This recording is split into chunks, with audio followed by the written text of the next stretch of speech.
This is Mae Brussell on KAZU FM in Pacific Grove, California. It's broadcast number 679, December the 10th, 1984.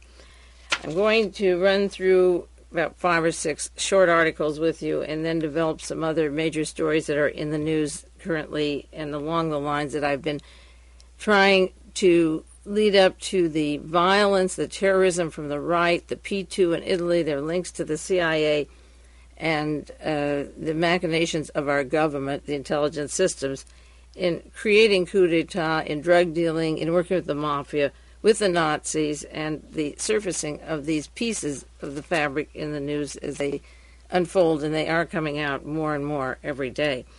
Just, as I say, a few quick stories here. One from the Houston Post, November the 29th, 1984, SOLVAY ANC, CIE, the French word, reorganizes its U.S. interests. CIE is the French for company. The U.S. interests of the vast Solvay ANC European chemical manufacturing group have been gathered under a new Houston-based corporate organization, Solvay America, the parent company said Wednesday.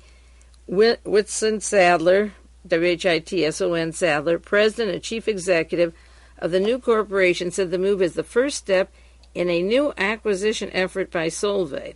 In addition to several other U.S. subsidiaries, the Solvay-based company, that is from Belgium, has operated in the nation's largest high-density polyethylene plant in Deer Park in Houston for 10 years. Over the last decade, Solvay Chemical has re-entered the United States market and through its U.S. subsidiaries became a major domestic manufacturer of plastic resins, peroxygen chemicals, animal health products. The company now has annual revenue sales of more than $400 million. The corporate headquarters of Solvay America is at 3333 Richmond. I guess that's Houston, Texas, not the city of Richmond. Solvay Chemical is IG Farben.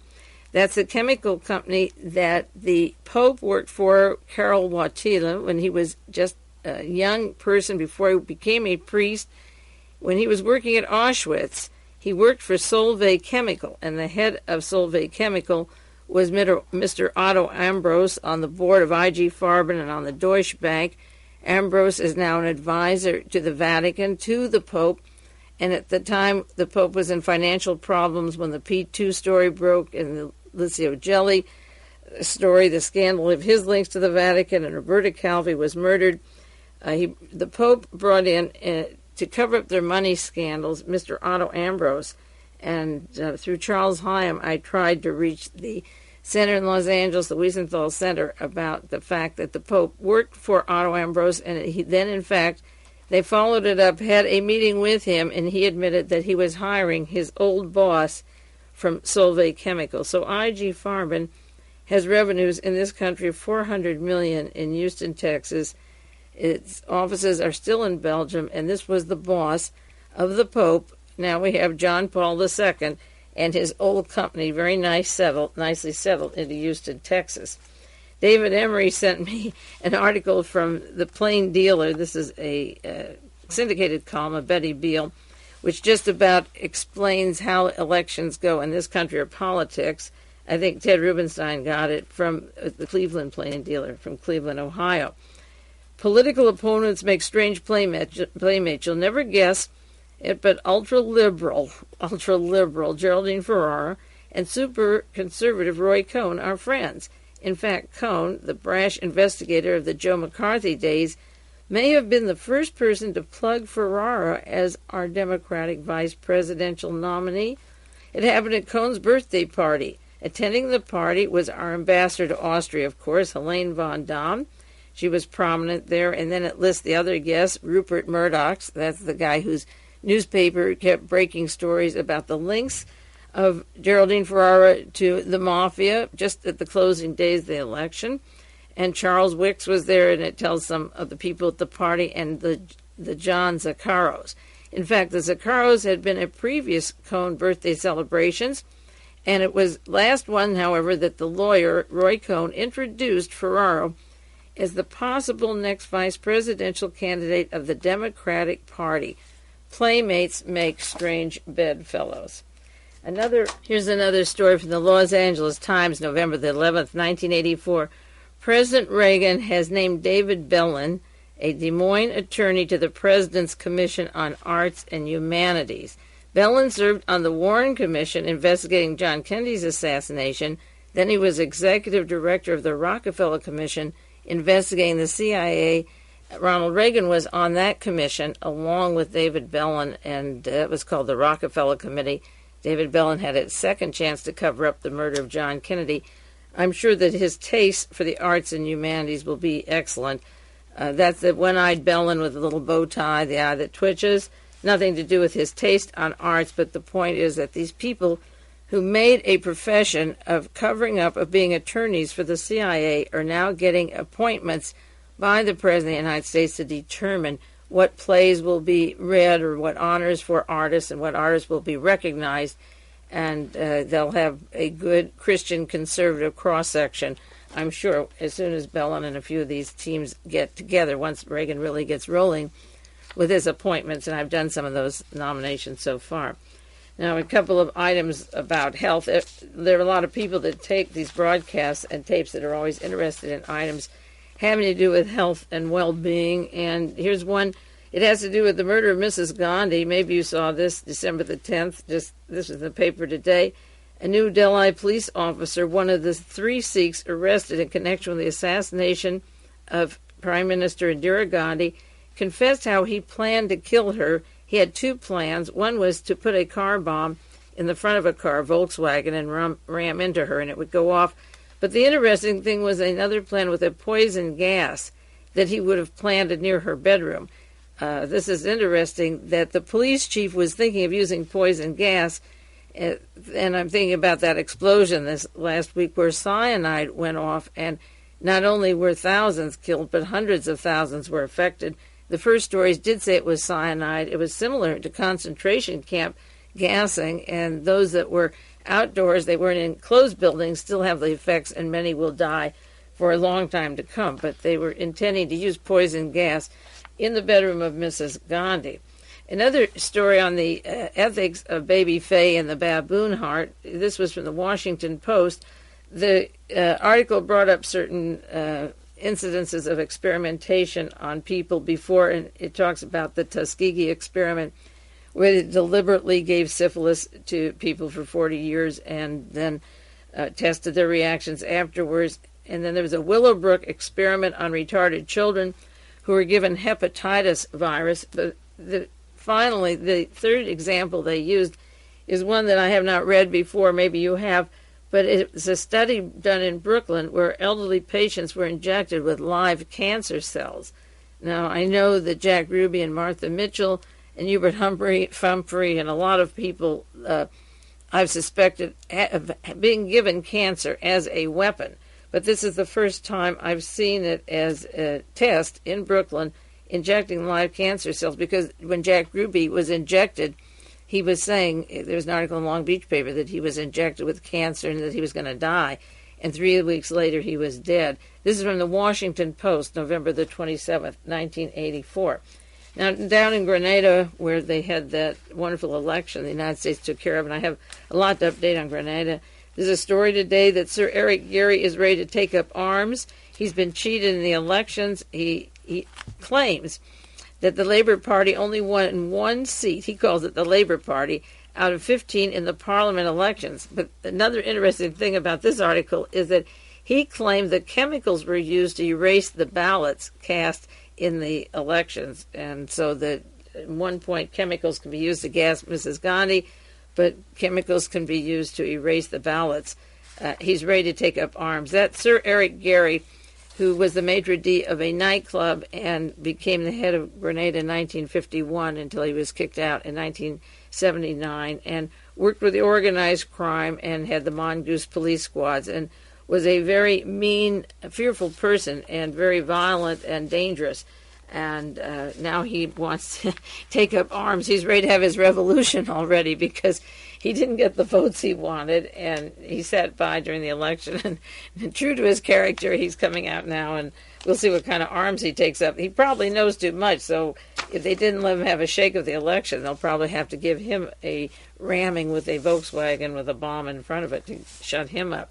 Now, last week there's a new book that just came out. I read about it in the London Times. I don't have it yet, just reviewed.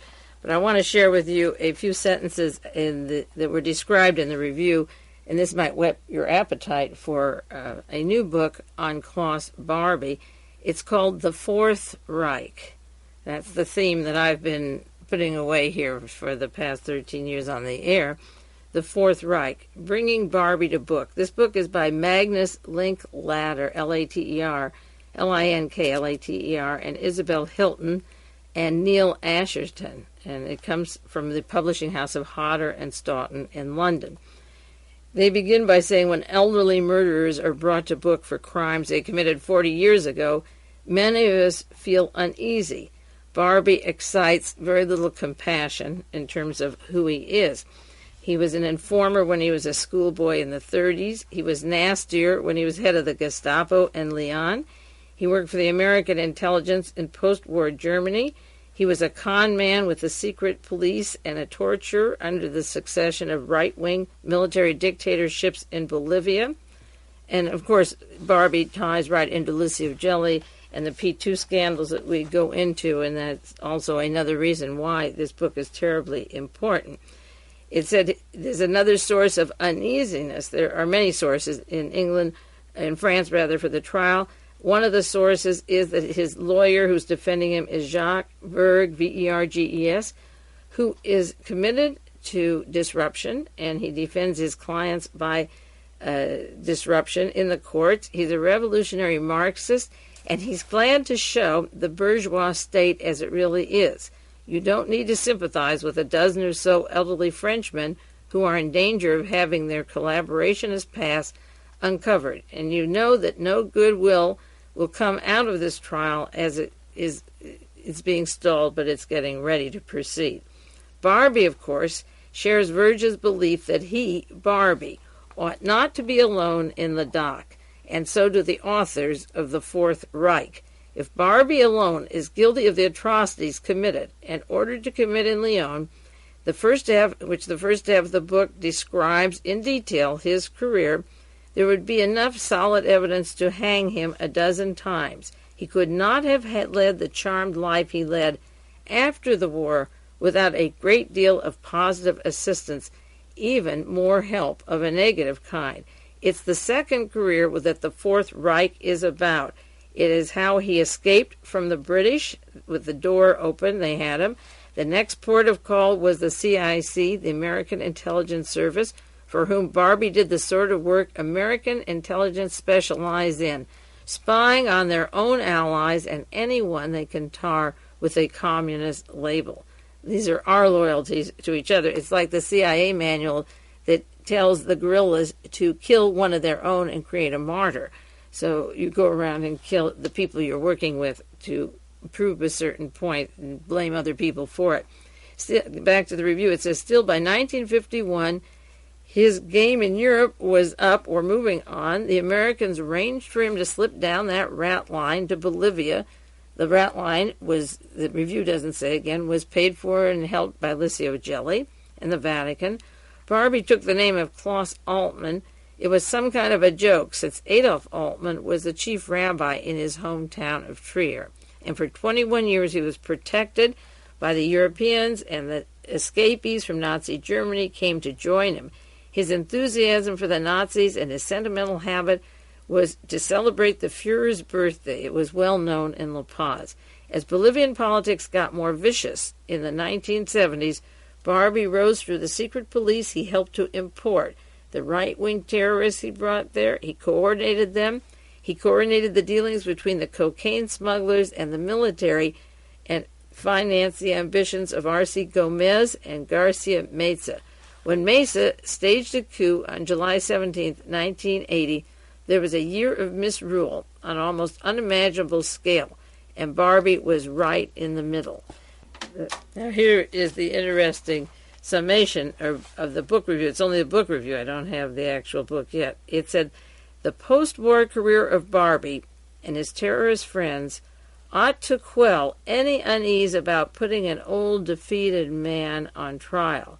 A Europe which in the past 20 years has seen a junta in Greece, near misses at dictatorship in Spain and Portugal, coups planned and only narrowly averted in Italy and France, save only by the fastidiousness of de Gaulle.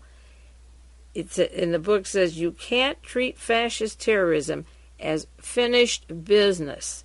We've been so close to it, and I can run down the near coups, the almost coups of the Nazi network. This book is called The Fourth Reich, and it gives a very subtle warning here. Don't take these people lightly. And as we continue on the story of Licio Gelli and the P2 and Rossano Brazzi, Reagan's friends, the GOP, the CIA, take it seriously, take that warning seriously, and as soon as I get that book, I'll let you know where you can obtain it, and we can all share that information. Now, getting back to the story of the P2, I did a little bit last week and the week before, and I left off with the arrest of 30 accused of trying to sell nuclear arms. I shared one article with you. This one is a second one from the Santa Cruz Sentinel, and it tells how in Trento, Italy, 30 people were arrested for trying to sell atomic weapons. They were part of an arms and drug smuggling ring that finally was exposed. And one of the men arrested was Rossano Brazzi, Ronald Reagan's friend. And the group were involved not only in nuclear weapons, trying to sell 3 to Argentina, to Arab countries and Argentina. They identified 3 Arab countries, and the interesting thing is the nuclear weapons to Argentina, considering the fascist element and how close to Antarctica and the goals of Argentina and Chile, Brazil, and the whole South American bloc of Paraguay, and with Delle Chiaie in Peru destabilizing that country. The whole South American network is really, really packed with Nazis, and giving them weapons like atomic bombs is just a final adding icing to the cake of what's bubbling over there. This article goes on that they were selling submachine guns, tanks, helicopters, missile ships, plutonium, uranium to some of the countries: Iraq, Taiwan, that's the Chiang Kai-shek family, the Philippines, DeMarcos, and Argentina. And this story from the Santa Cruz Sentinel goes into Colonel Massine Pugliese, once head of the military intelligence. Pugliese was part of the P2, and this makes that connection to the P2, the Masonic Lodge, and Licio Gelli, to the arrests in Trento of the various composite of people, different kinds of individuals, into heroin dealing, weapons of all kinds, and then finally the atomic bombs. And I'll just share with you another story on how the atomic bomb case was covered up. Incidentally, the B'nai Messenger, a Jewish paper in Los Angeles, covered the story of the atom bombs. This is the way they have it. 3 atom bombs smuggled into Arab countries by ring. And it tells about the Italian judge Carlo Palermo, who's now been taken off the case, and how he evolved into discovering these 37 people, not 30 people, they say 37 people, charged with belonging to arms smuggling, and 25 are Italians, 9 are Turks, 2 are Syrians, and 1 is Egyptian. 2 died during the investigation. One was General Giuseppe Santovito, former head of Italy's intelligence agency. He died, and then Henry Arsan, they mentioned his death, and I've had that on the air before. Arsan, of course, worked at Banco Ambrosiano and was affiliated, his lodgings in Milan and the bank building with Roberta Calvi, and then that goes to Paul Marcinkus in the Vatican and the Vatican Bank. Those 2 were killed during the investigations that have been taking place. This article is very skimpy in the B'nai Messenger. It has nothing about the Nazi connections of these people. You would think that a Jewish newspaper would be interested in a little more on the connections of the personalities involved. Other than mentioning 2 that died, they haven't even brought up Ronald Reagan's friend, the Hollywood actor Rossano Brazzi, who's been here to make movies in Hollywood. And so that's the kind of news that the B'nai Messenger just covers slightly on this very important case. The New York Times has a large story. It was November 24th, 1984. Italian case uncovers an Alpine heart of darkness. And this goes into the way the conspiracy evolved and how one piece of information kept leading to other leads, and it took 4 years of investigation and then led to the political systems of Italy, the mysterious Masonic Lodge, and the Mafia, and the plans to kill the Pope, all wrapped into one ball of wax. And it's far cry from the Bulgarian KGB plan to kill the Pope, and the New York Times has a long story on that. The newspaper Le Matin, that was translated by Jonathan Marshall and obtained by Ted Rubenstein, June the 20th, 1984, has a very important article on the very serious matter of the P2 and the actual ongoing plot. It hasn't ended by a long shot, and it leaves a lot of questions to be asked about this particular case. This goes again into the arrest in Trento, where 3 atomic bombs were ordered, and it goes into their weight and the power, and the delivery note says to be used only from airplane, dropped by an airplane, and the bombs would be ready in 6 weeks. And the name of the order was GEM, that's the code name, and the bank that would handle the money is in Luxembourg. And it mentions Rossano Brazzi, the actor, and Colonel Massimo Pugliese, again the gentleman from the P2, the Masonic Lodge, and Claude Partel, and Carlo Bertoncini, and Vincenzo Giovanelli, and several of the Italians involved in this case. Giovanelli becomes the hero and broke the story and told the Israeli agents in Milan so that they could stop the delivery of the bombs, at least the certain ones that were marked for the Middle East, although some others evidently have been picked up.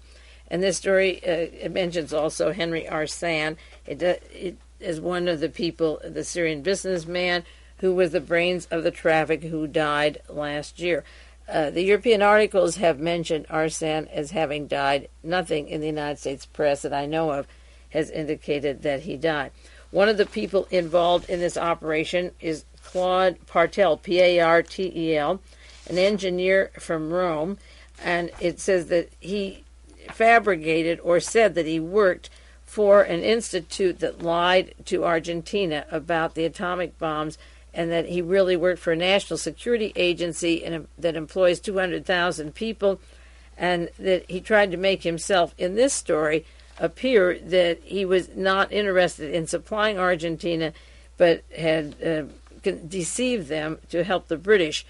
This give a false order to help the British. Later it turns out that he actually was part of ordering and seeing that the exocets go to Argentina. So when he was fingered on the spot, evidently, he confused the investigators, but the facts seem to be that he's involved in these weapon delivery systems. Another person who works with Partel is Eugene Bartholomeus, Bartholomeus, who is the seller of the atomic bombs, and he's from Sydney, Australia. He did business with Partel, buying weapons and so forth, and Partel told Bartholomeus that he had come from the CIA. The weapons he had came from the CIA surplus arms store. So when Partel was interviewed, he said he worked for the National Security Agency, but he told the other fellow that it was CIA arms that he was selling, and that Bartholomeus was involved, according to this article in Le Matin, with the NUGAN Hand Bank scandal. That he worked with Edwin Wilson, who charged with the illicit sale of arms to Libya. Now, Frank Churchill has bragged about training Agca, working with Agca, who was charged with trying to kill the Pope, and his partner in that, Mr. Solank, is a co-defendant in this case with Mr. Rossano Brazzi. Each article that comes out gives you a little bit of the picture, not the whole picture, of course, and it is so vast. It's like a Watergate story plus. It's even bigger than Watergate in terms of international implications and national implications. But Bartholomew is from Sydney, Australia, and works with Edwin Wilson. And, of course, over in Australia, the connecting link to that is Task Force 157, when George Bush was CIA director, before and after, and Edwin Wilson, Robert Keith Gray, and Henry Kissinger. Henry Kissinger ties up to these people in many ways. I won't get off on that tangent now. But the fact that Bartholomew says that he worked with Partel in the NUGAN Hand Bank, and he also worked with Wilson and got weapons from the CIA surplus, certainly makes a tight case for all the other characters who weave in and out of this story. Bartholomew has close ties to mafia families in Los Angeles, and he's close to a Dennis Wong, possibly Chinese mafia or Asian, and Wong is suspected of being a crime syndicate director in Sydney, and also has his activities in Los Angeles. They were delivering and receiving tanks, helicopters, frigates, and now the article in Levitan goes on and says they were into 3 nuclear devices. They're getting into the heavy stuff now. The article says the motives for the bombs to the countries in the Middle East was they wondered if, this is in quotes, if the Americans mounted the operation to intimidate Israel and South Africa. Now that is an interesting possible motive, but it implicates America in this case, and America is involved in this closely with our CIA agents. And last week I explained how the P2 was formed by our Central Intelligence Agency with our agents from the OSS, and then giving it its launching. And P2 was run by Licio Gelli, who worked with Klaus Barbie. You know, these interlocking threads keep coming through, and maybe I should repeat them more often. Now, there was Vincenzo Giovanelli, Giovanni, and Elli, had a crisis of conscience, and he told Judge Palermo in April the 23rd, 1983, what was going on, and he said that Mr. Partel had told him to find buyers for these 3 nuclear devices, and that the Syrians were interested in buying them. And he notified the Israeli agents. I'm surprised this man is still living after tipping this story off. He notified the Israelis. There's an ambassador in Milan by the name of Moshe. He didn't give his last name. And he gave them copies of the telex, and they were able to warn Israel about the story, and that stopped, evidently, the delivery, but the intent was there, and it gave more pieces of the puzzle and how far it had gone. Besides the drugs and the weapon smuggling and the large weapons and the interference against Great Britain, helping Argentina and sending weapons to Argentina, the bombs seemed to be the straw that broke the camel's back in the case of this gentleman who had the conscience.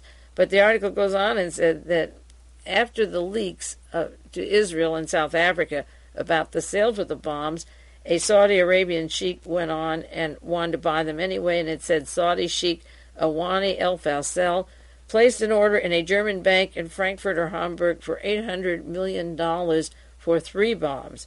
The price was supposed to be $1.2 million for each bomb, and for some reason or other, this huge amount was put in a German city, and the Lebanese were in Europe working on the transaction for Saudi Arabia.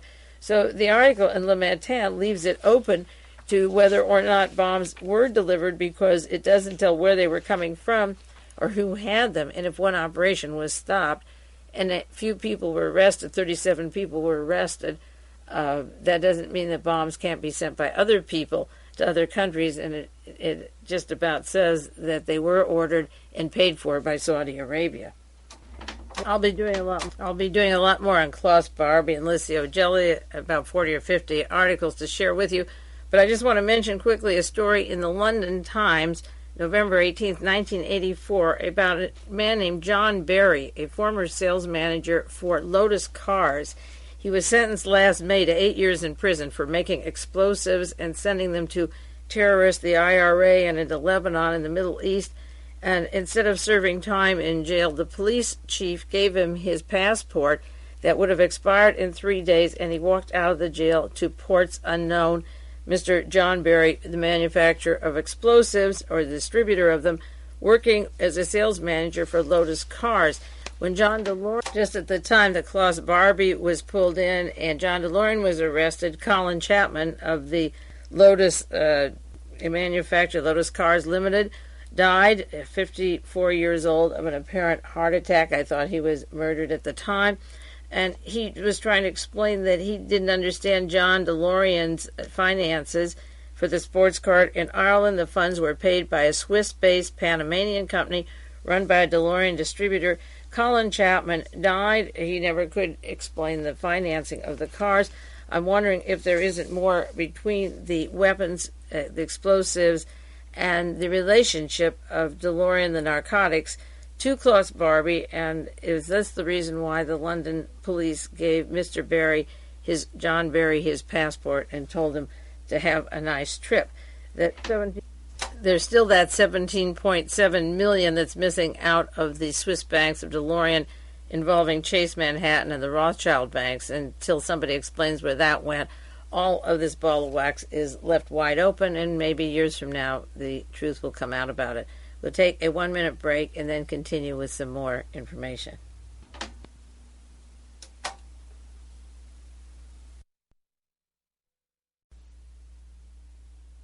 This is Mae Brussell. It's broadcast number 679, December the 10th, 1984.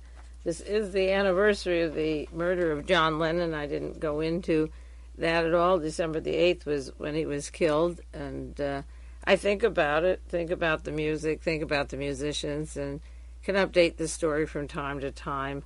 Saturday Night Live had Ringo Starr on the program. It was the exact date or anniversary of John Lennon's death, and he was clowning around and acting very silly. And the same time he was there were vigils outside the Dakota and people remembering John Lennon, and I thought it was totally inappropriate that he accepted that night for the invitation. But I don't put it past NBC to try and pull something like that to negate what's going on outside.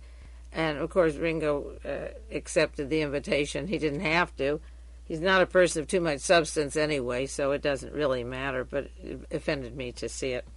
Now, in the news this past week, we had a shootout similar to the SLA up in Washington, the state of Washington, a small island off there. A fugitive by the name of Robert Matthews. The FBI investigators were looking through the explosion, and similar to the shootout in Los Angeles, the SWAT team up in Washington took a helicopter and dropped fire down on the roof and burnt the house to the ground. A fireball erupted. There was some shooting from the inside out, similar to the SLA, but they might have waited or starved the guy out and not sent in food. But this Matthews was a suspect in a robbery, $500,000 armored car holdup, and also in a $3 million brink truck in Northern California. So there were two large masses of money that were going to this American Nazi, and they burned the house down. I don't know why it took so long to decide whether or not they even caught him or if they would admit it, or maybe he walked out like John Barry, and we don't know.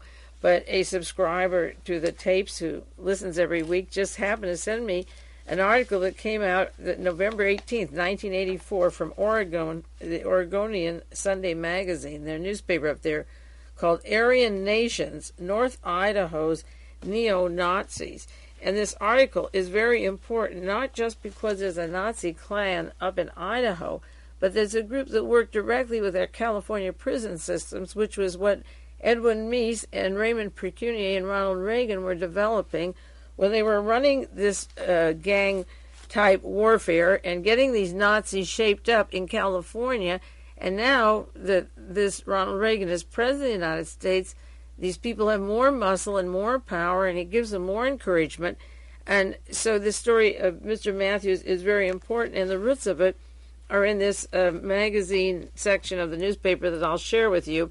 There are two organizations up in Oregon, or two branches with the same mentality but different names. One is run by Reverend Richard G. Butler, the Church of Jesus Christ, the Christian Aryan Nations. They believe that the whites are the leaders, that the blacks and Asians are taught by us that they're inferior.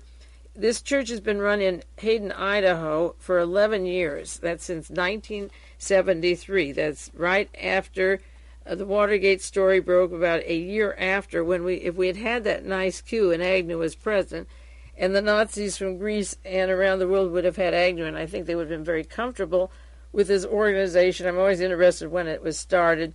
This was in 1973. The SLA story broke out in 1974, and I'll be going into that, so I just wanted to set that time straight. There are forest lands up there. They have 20 acres and a rifle range and a church and guard towers and their own printing press, and they give Nazi salutes and they burn crosses. And it's similar to the Ku Klux Klan and the Posse Comitatus and the Christian Defense League. And they live at this heavily guarded place, and then some come and visit. Now, Mr. Butler was an aeronautical engineer that trained at Los Angeles City College.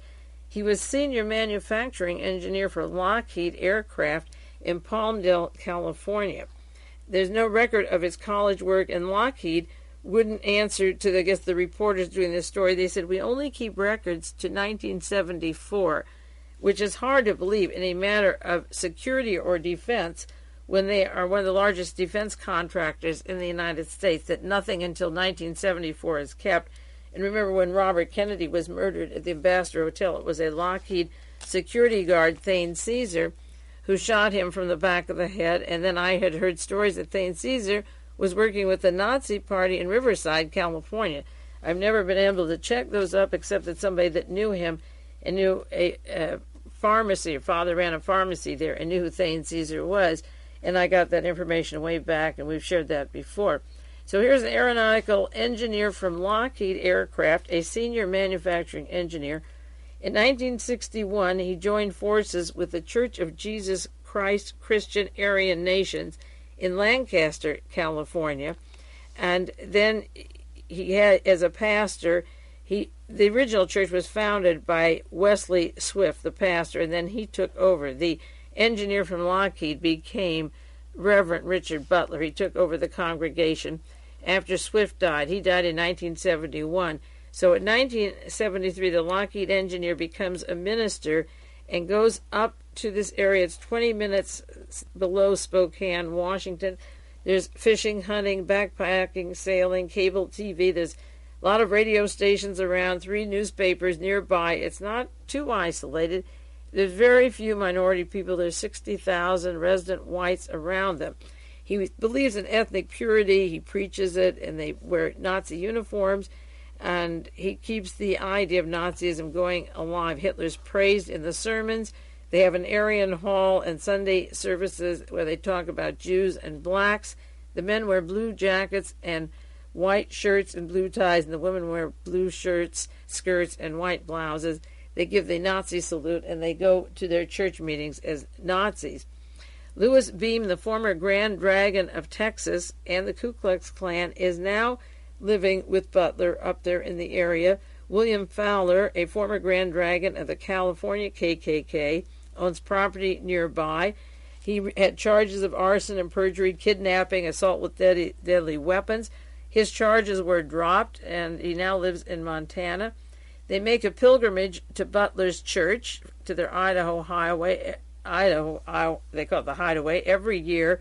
All the officials of the Klan and the Posse Comitatus from across the United States and Canada, the Aryan Nations International Congress meets there, and again, they put up their crosses, and there's pictures of it in the magazine, and they have right-wing religious, combining religious and political with the Nazism, those elements, the politics of this country, the religious part of it, the Christian part of it, and instructions on weapons, and the German Nazi philosophy is brought in.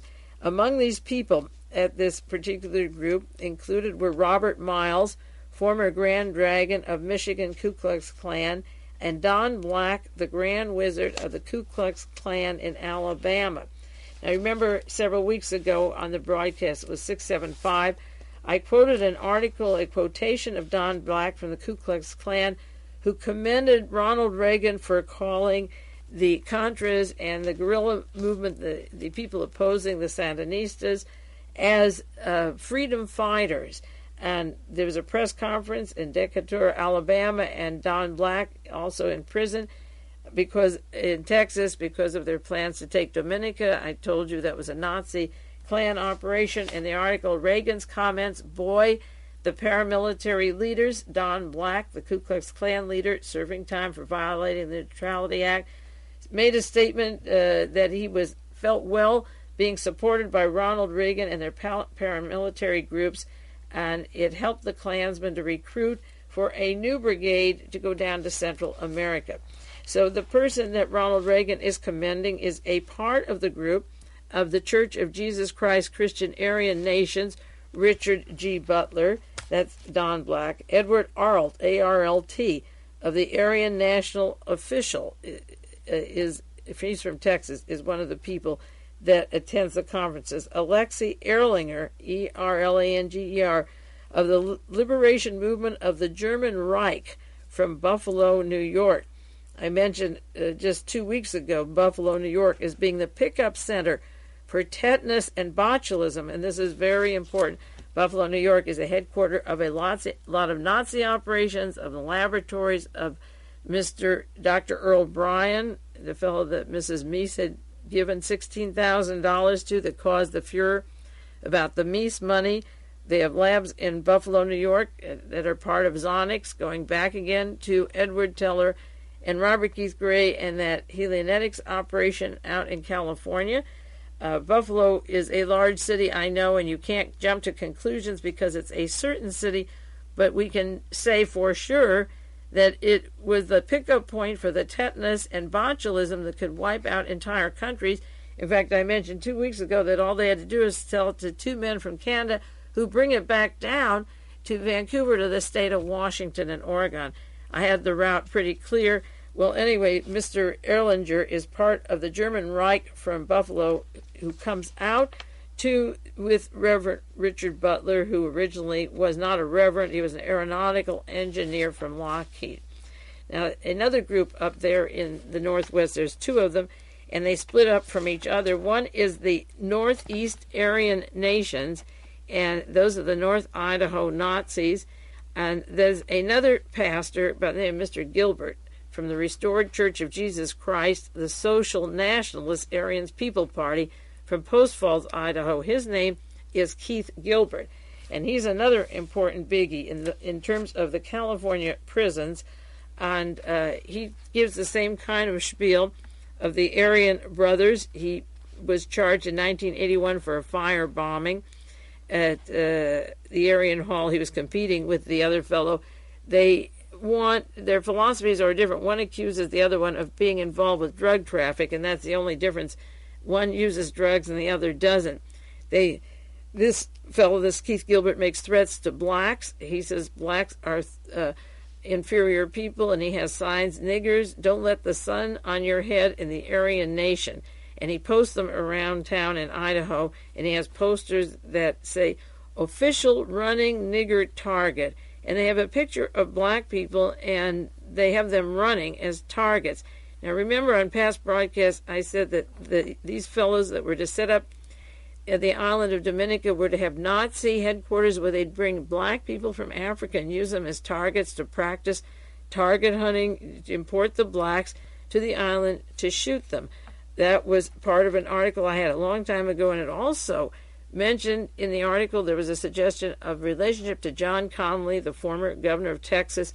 Connally ties in heavily with the P2. I'll be doing more of that with Licio Gelli, with Permindex, and with the Borghese network of assassinations and coups.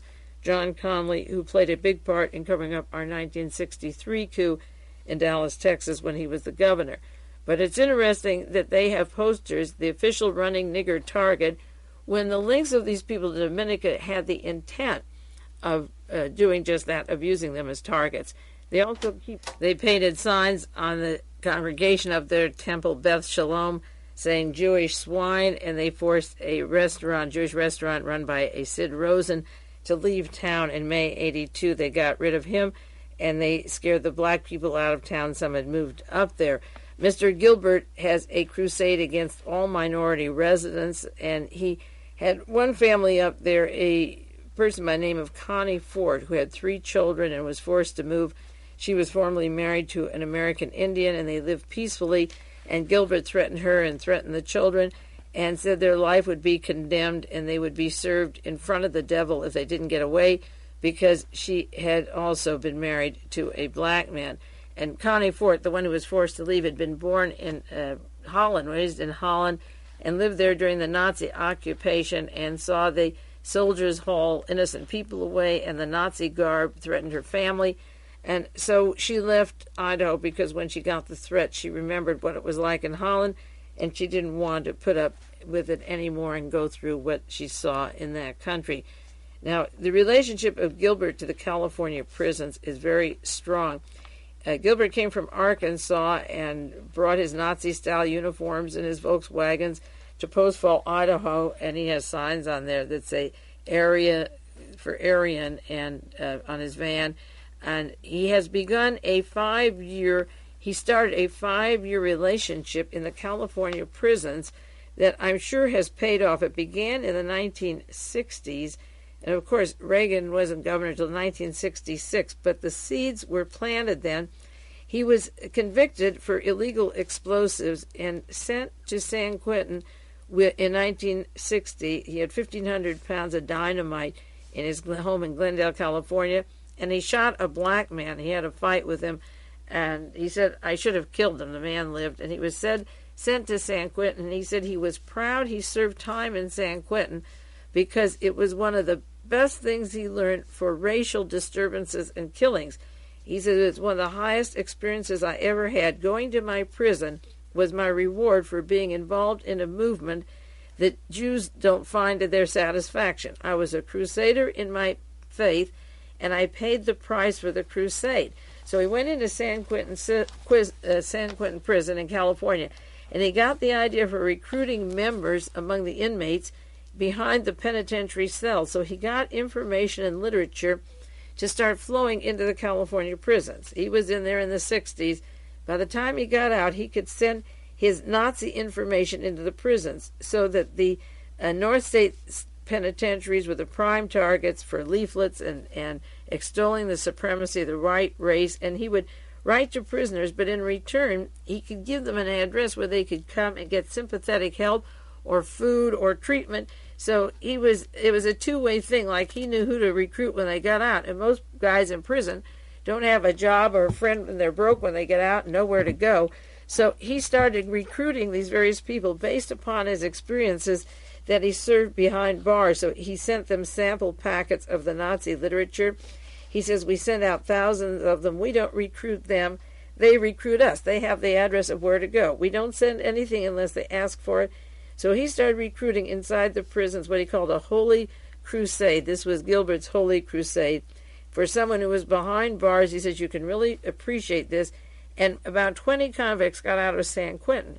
And it was the White Aryan Brotherhood that was promoted by Raymond Pecunier in the California prisons. He's now responsible in the Texas prisons for over 20 murders that I keep saying I want to update with you. He was moved from California to Texas, and now they're having the prison riots and the problems and murders that we had in California. But the important thing is that the Nazi literature was mailed to the inmates, and if it was intercepted, they changed the covers, and if that failed, the relatives and friends would bring it in.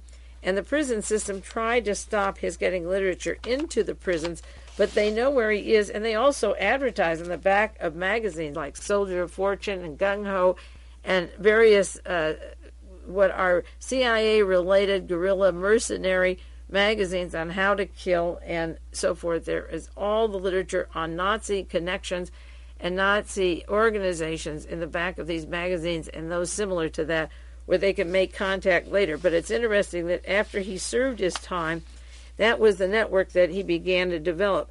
One of Butler's followers on death row, right now in southern Ohio Correctional Facility in Lucas, Ohio, is a fellow named Frank Spizak Jr. He's a part of Gilbert's group, and he corresponds with him, and he's trying to get him out. He says he's a great patriot to a holy cause because he had murdered a black person, and so he was a hero. And in January 1983, the Idaho legislature was disrupted by anti-black, anti-Jewish activity in the state, and they passed a law recently to make it a felony to harass anyone racially in Idaho because these fellows are getting very active and using their muscle to force people to leave town and threatening to kill them. So there have been some laws, and they're trying to sue them for their activities, their harassment. Now that it's on the books, they're trying to keep the literature out of the prisons. But he has a good way to recruit these people, and there's a picture of this fellow, the Aryan Nations, on the cover of the Oregonian.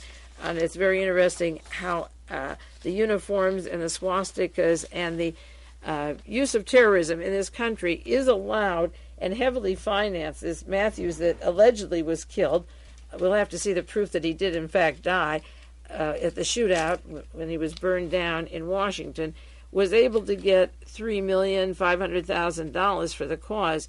The great train robbery in London was engineered and described by Otto Skorzeny, with money, millions of dollars that went down to Brazil, to the Nazi party down there.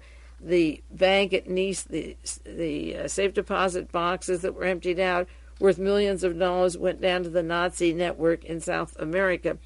We hear very much about when the black liberation groups or the black groups rob a bank and go on trial in New York. The terrorist organizations, the trials go on for 30 or 40 days, and I don't know whatever comes of them, where there's a Brinks robbery. But when it's the Nazis doing the robberies, just as that fellow in San Francisco was involved with the Brinks robbery and said he was a Nazi, they can take millions of dollars and not account for where it went. And not only that, but you hardly see their name in the newspaper or the ties going back to these people, as I say, from Lockheed or from the prison system and the heavily financed organizations they have throughout the country that are not only national, but they're international, and they're waiting again to take that Central America area, because once they take that in South America, then they turn to North America, and heaven help us when all those special forces and the Green Berets and the SEALs and the Soldiers of Fortune mobilize and really use their muscle and come out to totally attack the civilian population in this country. In 1974, when I wrote the SLA as the CIA, I said that the SLA was nurtured inside the American prison system. The end goal is World War III. They'll use these people for terror on the streets. And then I said, this was 10 years ago, there will be increased repressions, planned genocide, starvation, widespread unemployment, inadequate health care and housing care, which will necessarily provoke anger and self-defense in the face of death. And this is exactly what J. Peter Grace and Ronald Reagan and the Heritage Foundation are planning now, that kind of pulling back on domestic and forcing reactions of people so that they can bring out the SWAT team to handle the mob. And I referred to government studies at RAND Corporation and other think tanks on how to manipulate the population for maximum effectiveness and profit when the armies put the plans into action, and that's what they're going to do. I also said the covert operations and the psychological warfare techniques were used to form the SLA and were formed in Britain and Germany during World War II, and after the war, the OSS was converted to the CIA by English and German spy masters.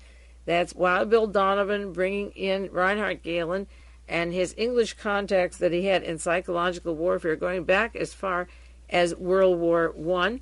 I wrote right-wing groups such as the American Nazi Party, the Ku Klux Klan, the Minutemen, and the National States Rights Party are used as fronts for the CIA and FBI operations. The military intelligence teams give approval, funding, tactical support, and are protected from arrest. I wrote that in 1974 at the exact time when Licio Gelli and the Masonic Lodge were being used. They were formed by the CIA, from the OSS to the CIA, and being used for terror and death squads in South America, and we're getting ready for the Bologna bombing. It would be a few years later, but the terrorism of Italy, of Europe, of South America, and the death squads all goes back to our intelligence agencies, the OSS and the CIA, with the United States, English, and German collusion, and helping Italy get its muscle back after World War II and export that meanness down to other countries, as well as the bombings and murders in the continent of Europe. 2 weeks ago, I referred to that terrorist handbook found in prison that was moving to San Quentin prison on how to kill, how to assassinate, 10 Commandments of Assassination, how murder plans should be secret and error-free, and escape routes. That is the kind of information that goes to the prisoners, to the White Aryan Brotherhood. As a matter of fact, when Edwin Wilson was trying to hire people to do murders for him while he's in prison, he contacted the Aryan Brotherhood in the prison system because they have friends on the outside who can arrange the killings.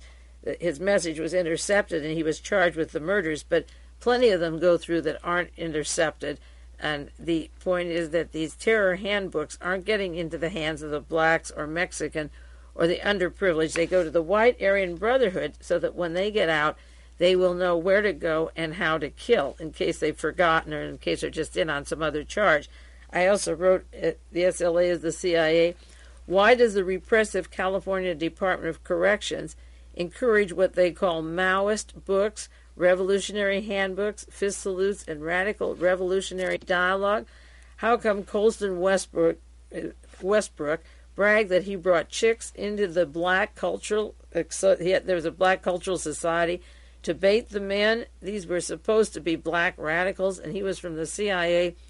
At the present time, I wrote this in 1974, the Department of Corrections is encouraging the study of Maoist literature in prison, and if violence is committed after they escape or parole, they will blame foreign influence for their violence. Now, this is happening right now in Peru with the Shining Path, the terrorism, the death squads killing the drug agents or trying to stop the drug traffic paid by the American government. Stefano Delle Chiaie is down there with this group under the guise of Maoists, guerrillas, and terrorists. This is a Nazi, a no-Nazi, close associate with Mr. Borghese and Otto Skorzeny, Klaus Barbie, Licio Gelli, titled a Maoist guerrilla group, and it's a Nazi organization. Well, that's what was happening in 1974 in the California prisons under the guise of Maoists. It was the CIA and some very mean people playing around with titles so that when they got out, they could always throw a Maoist philosophy or a Maoist book, and you blame China for the violence. I also wrote in that same article in 1974, the history of the SLA has their roots in the American Nazi Party and secret White House money sent down the line to Lynn Nofziger in California, to Joseph Tomasi and the Nazi stormtroopers. Additional funds for the California Nazis were promised at known meetings at the Hilton Hotel in Los Angeles and the Mayflower Hotel in Washington, D.C. That had to do with our Attorney General, John Mitchell, and it also had to do with Robert Mardian, the Assistant Attorney General in charge of internal security. Now Mardian and his cohort and law partner, a fellow that works with him or worked with him during those years, is representing a fellow that's been charged with murdering a professor in Southern California that I talked about before, who is close to people in Vietnam and worked on peace organizations in Vietnam. So Mardian's name comes in the news again in relationship to defending a murderer who shot down a professor of his in the university in Southern California. 2 weeks ago I mentioned the deadly germs that were ordered by mail and were to be picked up in Buffalo. In the same SLA article in 1974, I wrote about future germ warfare and the American Nazi Party and threats that were linked to the U.S. military, and I said an alleged SLA memo published in Los Angeles, June 1974, threatened future radiation and chemical poisonings. American Nazis stationed at Fort Ord, California, working on a national project called Operation Blue, were studying books on how to spread botulism and murder large segments of the population.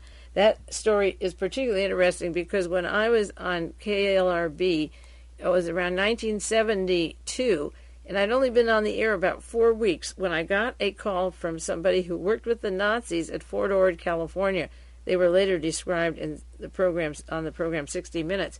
And he told me that they were working on botulism to put in water up in the Michigan lakes and various water places in the United States. And in case this country went too far left, they were going to put poison in all the water systems. And I had just been on the air a very short time, and I began to get all kinds of information such as this. And so I called the FBI and got them in touch with the person, and photographs have been sent to me of these people, and then they proceeded from there. The FBI took it. But there were plans at Fort Ord, California, and somebody who was part of them and knew those Nazis sent me pictures of them and in their Nazi uniforms, and they were involved in planning botulism and murder. with large segments of population. So that article about wiping out an entire city and picking up these poisons, the botulism and tetanus, in 1984 is particularly interesting because in 1974 I was writing about it and knew about it earlier. And also in that same article I said the SLA had books on chemical and biological warfare, the science of public death, and the genetic effects of radioactivity. The USA Army could use chemical warfare and blame the terrorists and radicals. This was part of the material that they carried around with them.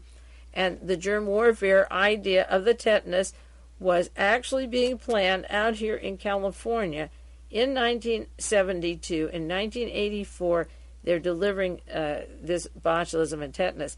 Again, as I mentioned, with the atomic bombs that were supposed to be sold to the Arabian countries or to Argentina, and then that was stopped, but money was put in a bank for other bombs, and I mentioned we don't really know who else has picked up the bombs.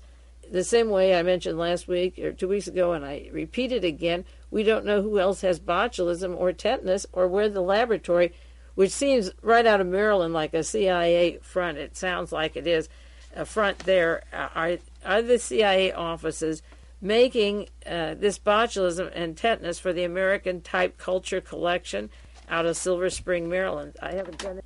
These are very serious times, selling atomic bombs, selling botulism, selling tetanus, and seeing these Nazi parties in Idaho and up in Washington and Oregon, and how they were formed from people at Lockheed Aircraft or inside the California prison system with the White Aryan Brotherhood, and the literature that's disseminated on buying the Nazi memorabilia and the uniforms and the hats, and these mail-order magazines like Soldier of Fortune that are funded and co-work with people from the CIA, close links to our military, our police departments.